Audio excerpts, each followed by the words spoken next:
Assalamu alaikum warahmatullahi wabarakatuh.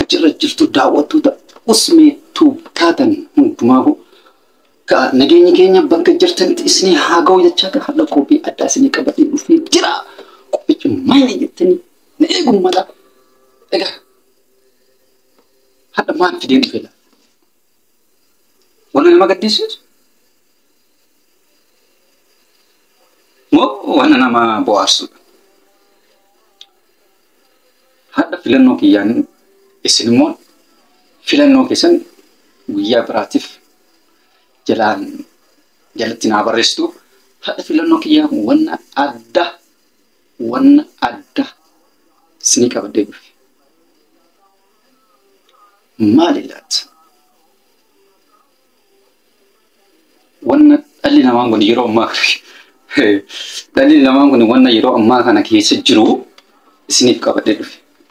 Ilmi namaa kun maal keessa jira? Jechuun yeroo ammaa kana ilmi namaa irra jireessi isaa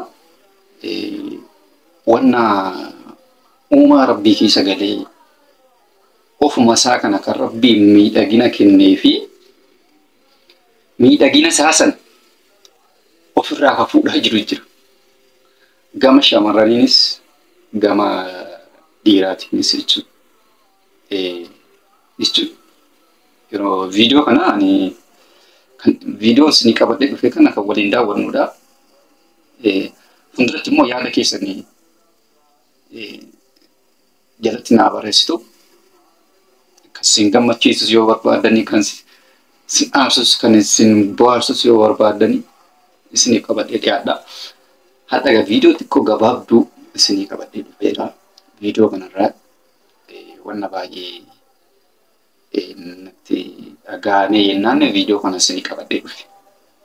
Egaa viidiyoon kun maali jettanii yoo ilaaltanii kan waliin daawwattoota kiyyaaf hordoftoota kiyyaa warreen usmeetuu hin beekne subscribe share gochuudhaan nu jajjabeessaa yaada jirumoon isinii qabannee dhufnaa jechuudha.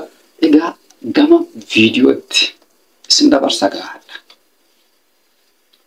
Maal jedha viidiyoochi? Wanna barnoota irraa qabudha moo wanna barnoota hin qabneedha moo wanna rabbi biratti hin jaallatamneedha moo wanna rabbi jaallatudha moo maali laata? Wanna rabbi jaallatu moo wanna rabbi hin jaallanne? Viidiyoon kun mee waliin mul'ata. Haa daawwannu duukaa bu'aa.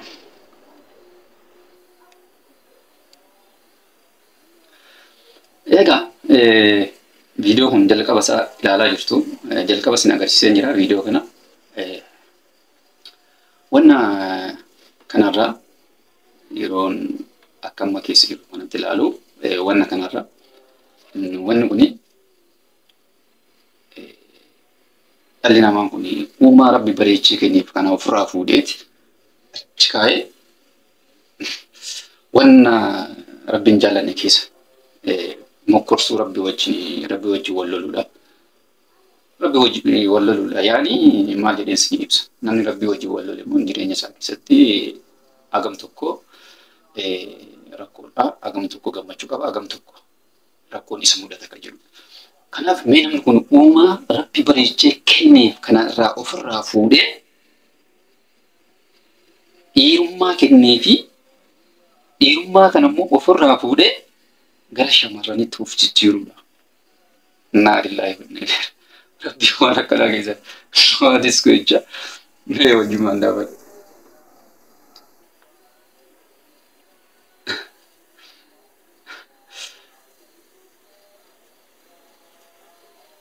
Yaani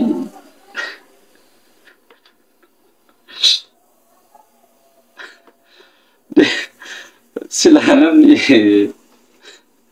yeroo gara keessatti dhiirummaa itti kennameef sanatti boonuu qaba jennaan dhiirummaa ofirraa fuudhee gama shamarranitti of jijjiiruu yaada guddaadha. Kun viidiyoo kana wallaahi na wajjin daawwadha. Aga xumuraatti mee na wajjin daawwadha viidiyoo kana. Inni sina Ahmad mee yaadaan wanna inni hojjetaa jiru kuni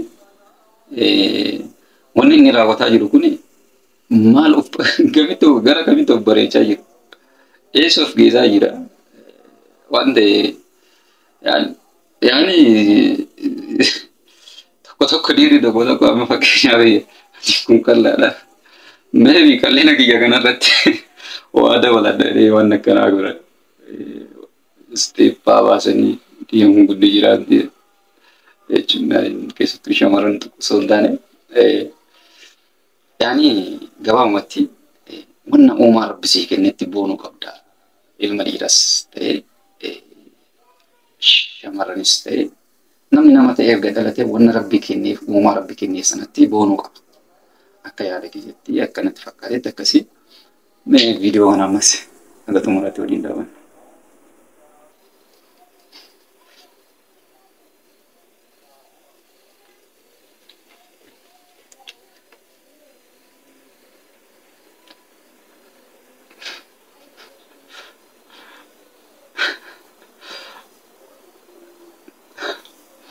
Allah. Wait. Ya Allah.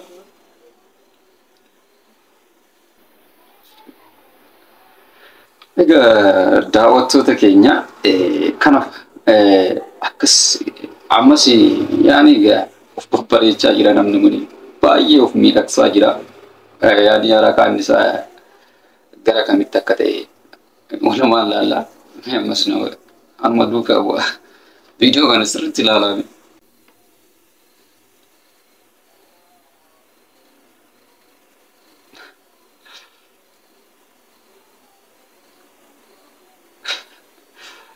Allahu Akbar.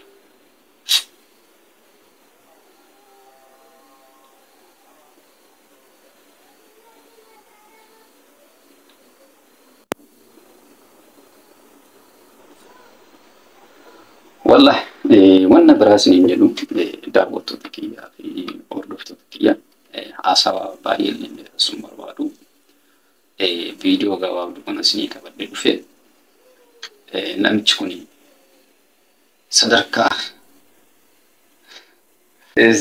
sadarkaa fokkinarraa ka'ee sadarkaa miidhaginaatti waan galeessatti fakkaataa jira. Sadarkaa fokkinarraa karaa miidhaginaatti waan galeessatti fakkaatee jira. Garuu namni kun sadarkaa miidhaginarraa sadarkaa fokkinatti gale. Sadarkaa fokkataa keessa gale. Waan akkanarraa rabbiin waa baraaru keessattuu obboleewwan kiyyaa rabbiin waan nuu kennetti boonuu qabna. Bareedina nuu kennetti boonuu qabna. Uumaa nuu kenne keessatti boonuu qabna. Uumaa rabbiin nu badhaase kennama addaa nuu kenne kanatti boonuu qabna malee waan akkanaa kana rabbi irraa nu ajjeesisuudha. Waan teeknooloojii irraa dhufee kana keessatti wal qabate waan addaa waan jechuun waan barbaachifne raawwachuun hin qabnu dhiiras ta'e shamarranis ta'e jechuudha. Uumaa rabbi sii kenne keessatti boonuu qabda. Rabbi uumama bareechee sii kenne sanatti haala kamiinuu si haa uumu rabbi waan rabbi sii kenne sanatti itti gammaduu qaba. Obboleessi kiyyaas obboleettiin kiyyaas kanneen siinii dhaamu waan uumaa rabbiin uumama sii kenne sanatti itti boonii itti gammadi malee uumaa addaa dhiirri gara shamarraniitti shamarri immoo gara dhiiraatti waan akkanarraa rabbi nu haa baraaru jecha. Egaa daawwattoota kiyyaa hordoftoota kiyyaa viidiyoo gabaabduu kana isinii qabadhee dhufeen egaa yaada yoo qabaattanii viidiyoo kana jalatti yaada keessan naa barreessaa. Viidiyoo addaatiin immoo akkan qabadhee isiniif dhufu na jajjabeessaa. Chaanaala kiyya Usmeetu subscribe like share gochuudhaan yaada qabdan jedhan naa barreessaa. Walaa jajjabeessinu artii keenya guddisnu afaan keenya guddisnu aga walitti deemnutti nagaan naaf turaa. Assalaamu alaikum warahmatullaahi wabarakaatuh.